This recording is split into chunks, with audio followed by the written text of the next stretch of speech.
La actualidad, los protagonistas, el análisis y la información en Contacto Directo.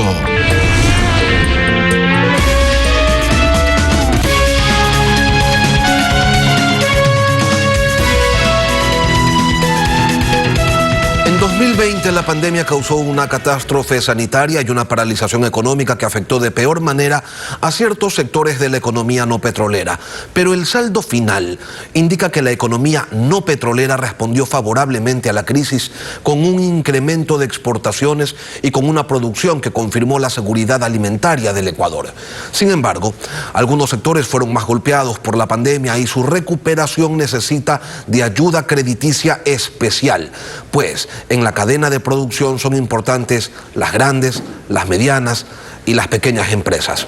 El sábado, Televistazo reportó sobre los sectores más afectados, según datos del Banco Central. Vamos a escucharlo. La crisis económica se acentuó en 2020 con la llegada del COVID-19 al Ecuador. La recesión fue tan fuerte que generó una reducción en el Producto Interno Bruto del país. En 2019 había cerrado en más de 107.000 millones de dólares, mientras que el año pasado cerró en 96.000 millones, lo que representa una reducción de cerca de 11.000 millones de dólares de todo lo que produce el Ecuador en un año. La Cámara de Industrias y Producción analizó los datos del Banco Central y determinó que los sectores productivos más afectados en 2020 fueron transporte y almacenamiento, con una caída del 21%, alojamiento y servicios de comida, 20% menos, servicio doméstico, con una reducción del 18%, construcción, decreció en 16%, y petróleo y minas, con una caída del 10%. El sector manufacturero, el de la fabricación de productos en el país, también se vio afectado. El decrecimiento se vio reflejado en una menor fabricación de equipos de transporte, industria metalmecánica y una caída en la producción textil. Pablo Zambrano, presidente de la Cámara de Industrias y Producción, buenos días, bienvenido a Contacto Directo. Muchísimas gracias, Lenin. En primer lugar, quiero expresar mi saludo a los periodistas ecuatorianos, a usted y a sus colegas, hoy 5 de enero, que se celebra justamente el Día del Periodista Ecuatoriano. Sin duda, las cifras que acabamos de ver, y yo tengo acá otras cifras más, son desalentadoras. Reflejan justamente la temperatura de lo que fue el año 2020, el año más difícil y más complejo para la economía ecuatoriana. Quiero yo mostrar acá justamente un cuadro donde están los distintos sectores de la producción que fueron decayendo. Como se señaló en el reportaje de inicio a la entrada, sin duda el sector de hotelería y servicios de hotelería, el sector de transporte y logística, el sector de la construcción son los sectores que más se han afectado. Pero ha habido un decrecimiento, si podemos ver en el cuadro, en todos los rubros, teniendo solamente un sector muy positivo en el ámbito del sector de la acuacultura y de la industria del camarón, y también en la industria del pescado por las exportaciones que también se ha mencionado que se incrementaron. Por lo tanto, ¿qué es lo que hay que hacer? Hay que garantizar durante este año 2021, en primer lugar, la sostenibilidad económica en el país. Para eso entonces se requieren tomar políticas públicas que sean adecuadas y que se compadezcan con la realidad del Ecuador. Entre ellas, por ejemplo, mantener los acuerdos que se tienen firmados con los organismos multilaterales de crédito. En segundo lugar, es fundamental que el sector privado reciba una fuente de apoyo tanto en recursos económicos como también en ayudas en la eliminación de trabas, en la simplificación tributaria y, lo más importante, en mandar buenas medidas y buenas señales que garanticen la seguridad jurídica para los inversionistas, para los agentes económicos, tanto nacionales como extranjeros. Esa es la única manera en la cual el país podrá recuperarse en este año 2021. Pero para alcanzar esa sostenibilidad, a más de las políticas públicas, se requiere de créditos que no solo dependen de la banca nacional, pública y privada, sino también de los organismos multilaterales como el Banco Mundial y el Banco Interamericano de Desarrollo, que a través de sus financieras extienden precisamente líneas de crédito para el sector privado. ¿Se ha llegado a algún acuerdo con estos organismos para alcanzar un plan de crédito lo suficientemente amplio que permita reactivar la producción de pequeñas y medianas empresas? Aquí es muy importante señalar el hecho de que el acuerdo de primera fase con los Estados Unidos permite un acceso a la Corporación Financiera de Estados Unidos, a la CDC, para poder acceder a estos créditos para pequeñas y medianas empresas. Es fundamental el financiamiento para estas empresas que puedan justamente generar empleo, que puedan generar desarrollo y, lo más importante, generar encadenamientos productivos. Nosotros desde la Cámara de Industrias y Producción partimos de un concepto fundamental. Hay que generar un entorno económico que nosotros denominamos este ecosistema del bienestar, en el cual las medianas, las pequeñas, las grandes empresas se encuentran generando cadenas productivas justamente en miras hacia mercados tan importantes como los Estados Unidos. Creo que es fundamental el analizar la historia de lo que ha ocurrido con el tratado con la Unión Europea y las ventajas que este ha traído, el crecimiento que este ha traído, sobre todo para medianos y pequeños, y ver justamente cómo ese horizonte, ese espejo que es la Unión Europea, puede ser el espejo en el cual el Ecuador se pueda proyectar de aquí en adelante con los Estados Unidos. Por eso nosotros ratificamos el hecho de que se continúe con esta política comercial. Pero además de eso, existen también líneas de créditos de organismos multilaterales que generalmente se implementan a través de la banca privada. Actualmente hay líneas de crédito abiertas, pero le pregunto, ¿estas están favoreciendo solo a las grandes empresas o también a las pequeñas y a las medianas? Muy importante la mención que usted hace sobre los organismos internacionales.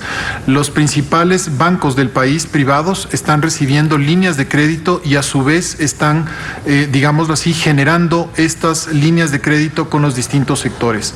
Para medianos y pequeños, de igual manera, el gobierno estableció el crédito a través de el Banco Pacífico, el Banco del Pacífico, que en una primera fase, lamentablemente, solamente cumplió con un 25% de las entregas de créditos. Nosotros esperamos que esa segunda fase se continúe, porque la única manera de reactivar al sector productivo nacional es a través de la generación de la producción, y esta se produce justamente también con el financiamiento, que es fundamental.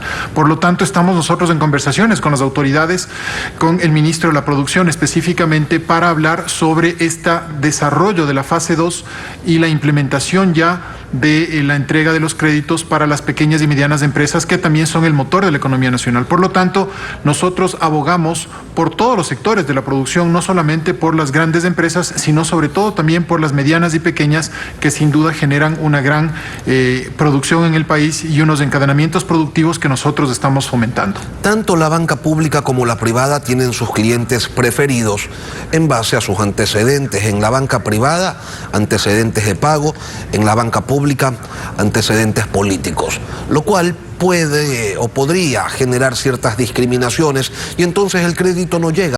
Las líneas de crédito que se ofrezcan deben ser únicamente para pequeñas y medianas empresas y los sectores económicos más afectados, algunos de los cuales están al borde de la ruina. Eso por un lado. Y por otro, usted me dice, estamos sosteniendo conversaciones con el gobierno. ¿Y qué es lo que les responde un gobierno que no tiene efectivo, que no tiene liquidez? Mire, en primer lugar, creo que es fundamental para todas las personas, todos los empresarios micro, pequeños y medianos o grandes que quieran aplicar a los créditos. La experiencia que nosotros tuvimos del año anterior con algunos afiliados fue que nos comentaban que la tramitología, es decir, la cantidad de requisitos que se exigían para poder acceder a los créditos, era demasiado compleja, y esto obviamente genera un desincentivo. Por lo tanto, volvemos a hacer un llamado para que cualquier tipo de trámite sea expedito y obviamente sea en condiciones absolutamente equitativas para todas las empresas o todos los empresarios que puedan acceder a estos créditos. En segundo lugar, como usted menciona, el principal problema del gobierno actual es sin duda el tema económico, es decir, ahí hay un tema en el cual hay que trabajar muchísimo durante este año y actuar con absoluta responsabilidad. La forma de acceder a créditos sin duda será a través de la banca internacional, de la banca multilateral, y eso es lo que se ha estado haciendo a través de una serie de mecanismos que sin duda tienen que seguirse fomentando durante este año. Pero lo que nosotros siempre concebimos y consideramos es que esos créditos tienen que ir a la producción, tienen que ir al sector privado. ¿Por qué? Porque el año 2021 tiene que ser el año del sector privado. ¿Por qué? Precisamente porque somos los generadores de inversiones, somos quienes arriesgamos el capital, somos quienes generamos el empleo y generamos a su vez lo más importante, que es la realización personal del ser humano a través de dignificar a las personas con el trabajo. Pero para eso se requieren de condiciones macro, como por ejemplo el trabajo en temas de la competitividad. La agenda de competitividad es otro asunto que está pendiente y que tiene que sentar las bases del actual gobierno para que la próxima administración continúe con una senda de producción, con una senda de fomento al sector privado.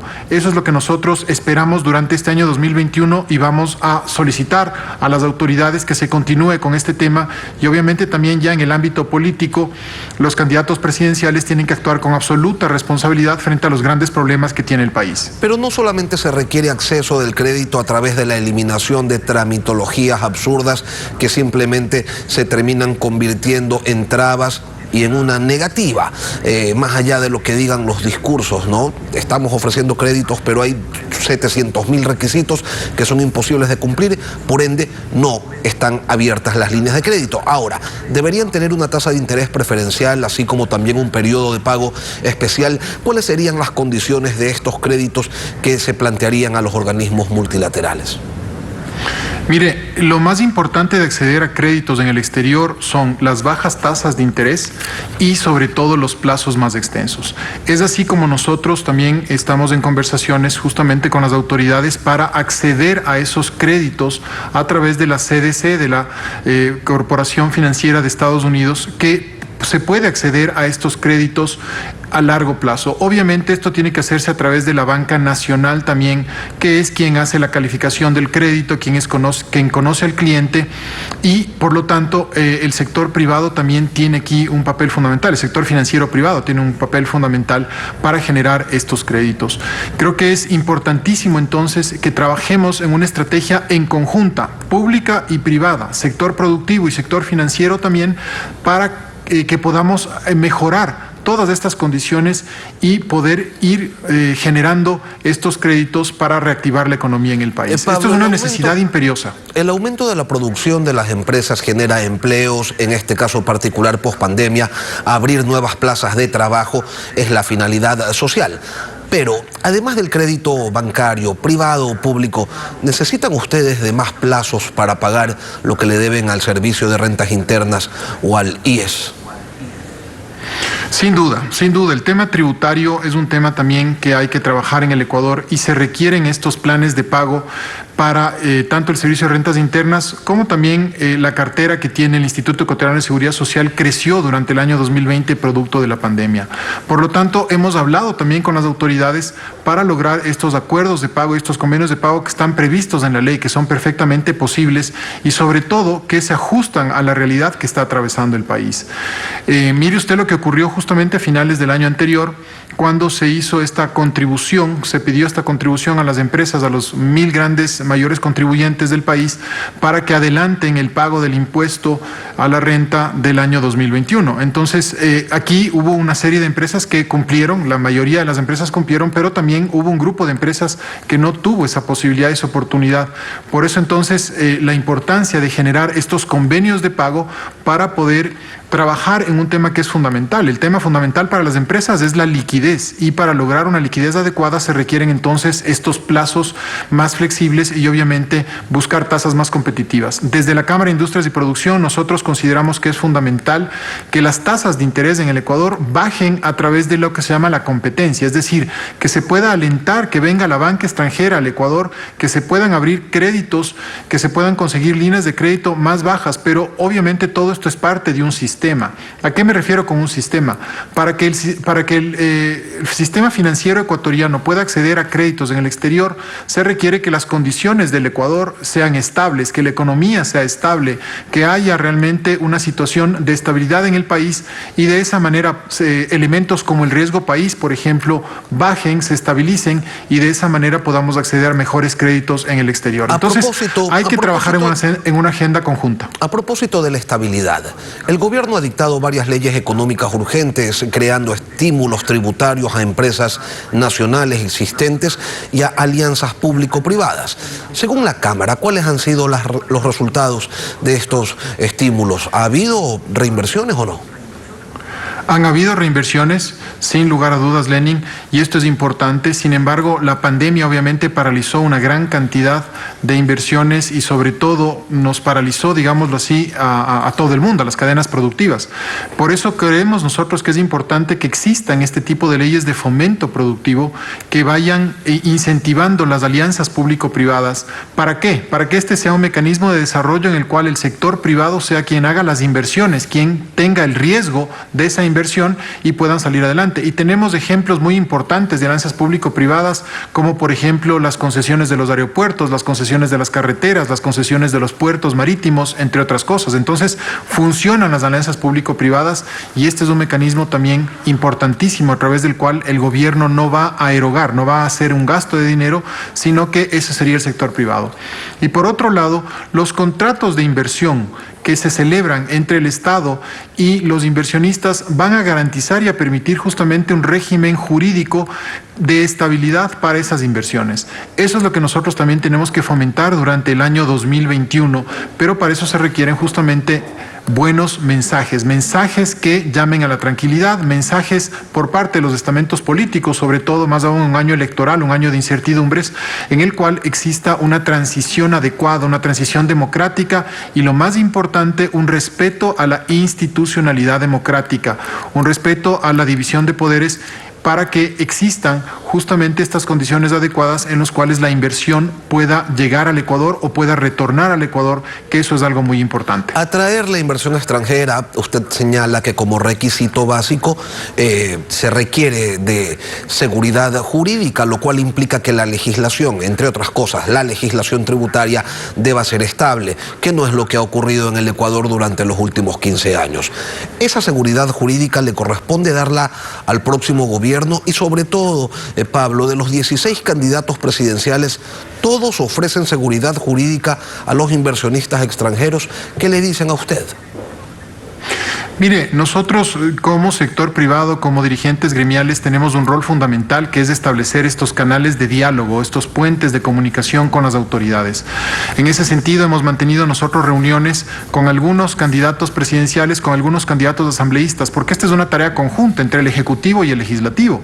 Las leyes que expide el Legislativo justamente tienen que ser unas leyes que vayan hacia el fomento de la producción y hacia el fomento de la iniciativa privada.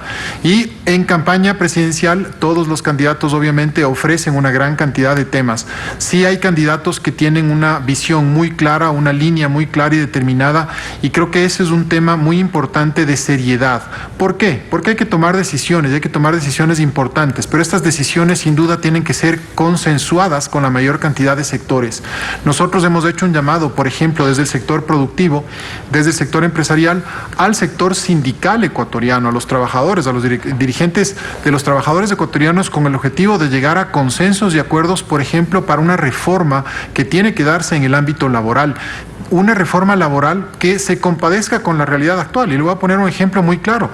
Antes nadie hablaba de teletrabajo, muy pocas personas hablaban de teletrabajo, muy pocas empresas lo aplicaban. El día de hoy más de 600,000 personas están trabajando desde sus casas, están haciendo el teletrabajo producto de la pandemia. Es decir, mire usted cómo la pandemia nos lleva justamente a aplicar una de las formas de trabajo, un mecanismo, una forma de trabajo, un contrato de trabajo específico, como es el tema del teletrabajo. Pero también nosotros tenemos que hablar qué pasa con los jóvenes, qué pasa justamente con la cuarta revolución industrial, que tiene grandes retos para la producción, en el sentido de que la automatización de la producción va también a generar, digámoslo así, unos retos muy importantes en el trabajo. Entonces, todos estos temas tienen que hablarse, tienen que conversarse y lo más importante es llegarse a consensos por el país. ¿Y ese futuro lo ven con dolarización o sin ella?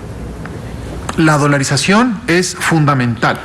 El país ha crecido durante los 21 años de dolarización. La dolarización ha traído lo más importante, Lenin, la garantía de que los salarios de los trabajadores en el Ecuador no se pulvericen. Y aquí sí es fundamental entonces que la ciudadanía exija y pida a sus gobernantes que se mantenga la dolarización, porque este es un mecanismo de equidad social que nos ha ayudado a todos los ecuatorianos a poder salir adelante. Nosotros estamos impulsando justamente con el sector de la construcción, por ejemplo, un proyecto Mi Casa Propia.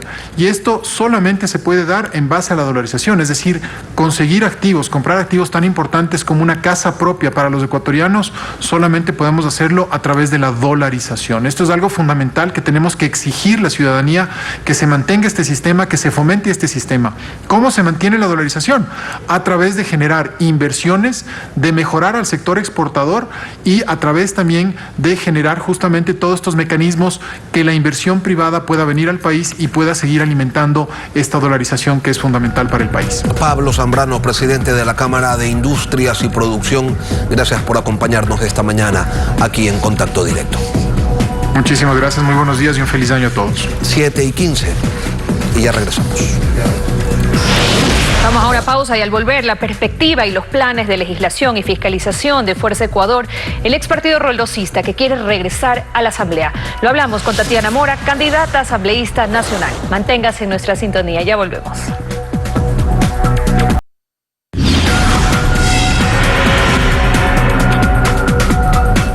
Hoy nos acompaña Tatiana Alexandra Mora Mera. Ella nació en el cantón Pichincha, en la provincia de Manabí, hace 33 años. Reside en la capital de la República desde hace 20. Tiene estudios en psicología clínica y está cursando la carrera de Derecho en la Universidad Central del Ecuador. Busca llegar a la Asamblea como asambleísta nacional por el partido Fuerza Ecuador.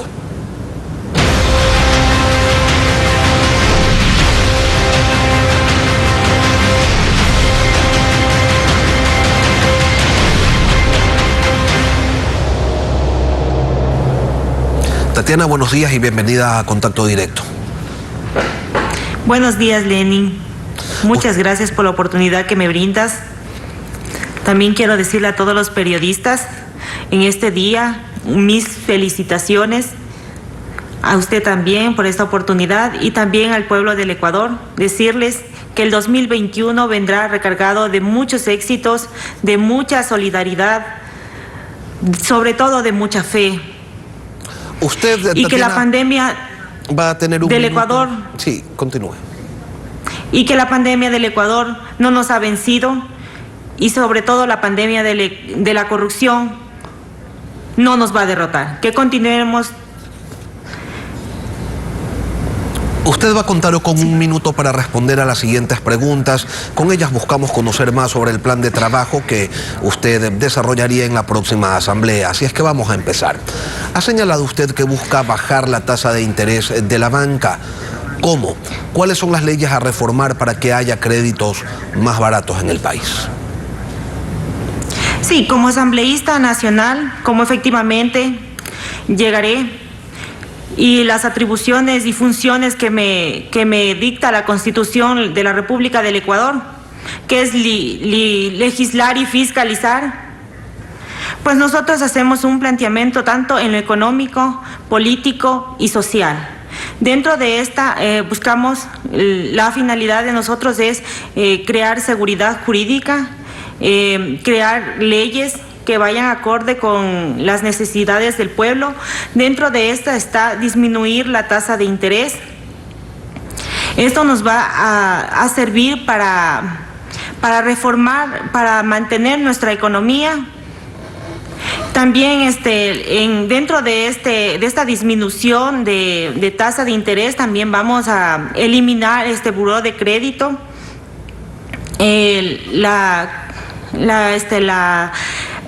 Si ustedes en el Ecuador, nosotros a nivel nacional, el Ecuador, cuando nos acercamos a hacer un crédito, nosotros pagamos entre un 4% y el banco nos hace préstamos de un 20 al 27%, que es totalmente injusto. Dentro de esas tasas de interés, nosotros jamás podríamos emprender. Y siempre vamos a estar apegados a pagar unas tasas muy altas y no podemos emprender en crédito, en financiamiento, en emprendimiento, en producción. Usted ha hecho referencia a crear una verdadera ley de extinción de dominio.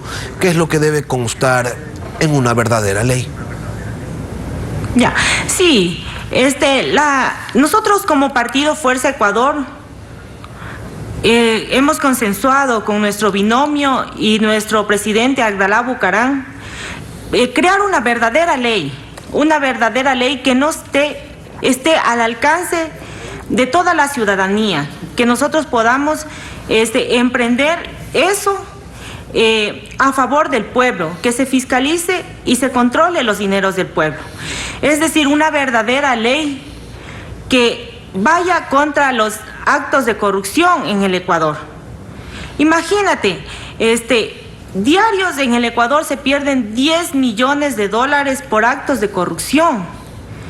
Un dinero que prácticamente se ha llevado, o sea, ciertos grupos de poder, junto con la pandilla del señor Rafael Correa, y nosotros los ecuatorianos prácticamente dentro de en esta pandemia que estamos viviendo hemos quedado prácticamente en crisis total. Ahora, esa intención de luchar contra la corrupción no se contrapone con el hecho de correr, de participar con una organización política cuyos principales líderes son investigados por la justicia y están acusados precisamente de haber cometido actos de corrupción.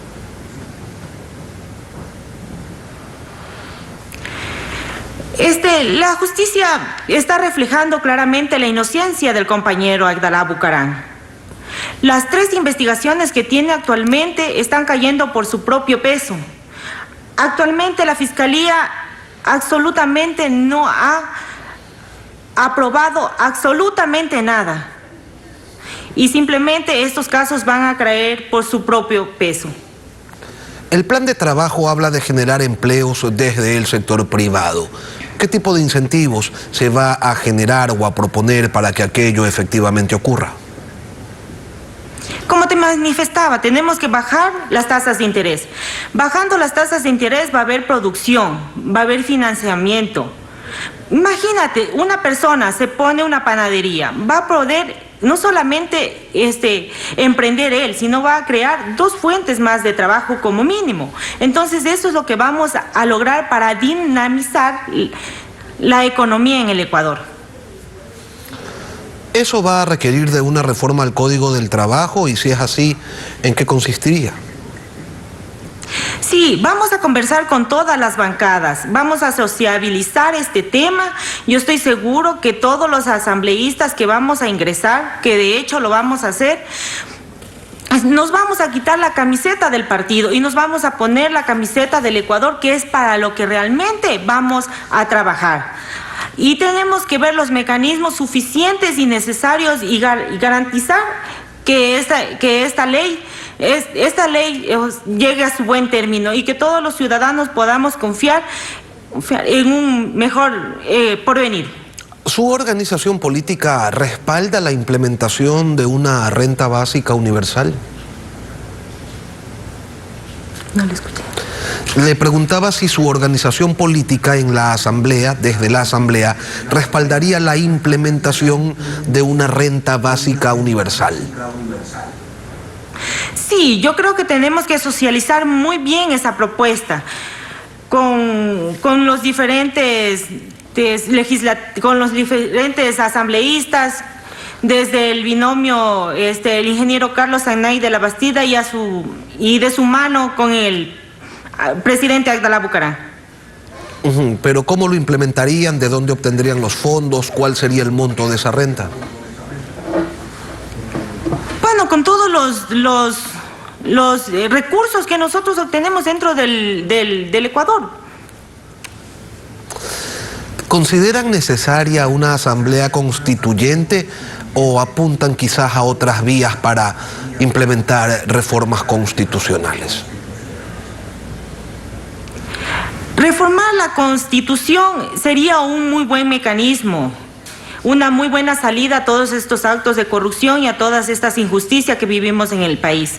Sin embargo, también tenemos que ver la economía que tenemos en nuestro Ecuador, porque también se gasta mucho en reformar la Constitución. Sin embargo, podríamos reformar de alguna manera también el Código Integral Penal y algunas otras leyes que realmente no están solamente en papeles y no en la realidad, no es que se ajustan a las medidas de la ciudadanía. Finalmente, Tatiana, la invito a enviar un mensaje a los electores. Sí, gracias por la oportunidad al compañero Agdalá Bucarán, por la confianza que me ha brindado, al doctor Osvaldo Gallo, director provincial de aquí de Quito. También invitarle este 7 de febrero del 2021 que todos votemos por la lista 10, por el ingeniero Carlos Sagnay de la Bastida, que es el mejor de todos los candidatos, y eso se reflejará dentro del debate este 9 de enero del 2021. Y a todos, por favor, que analicemos bien el voto y que veamos quién realmente nos va a representar en el Ecuador. Por todo esto, vota por la lista 10. Tatiana Mora, candidata asambleísta nacional por FE, Fuerza de Ecuador. Gracias por acompañarnos aquí en Contacto Directo. Gracias, Lenny.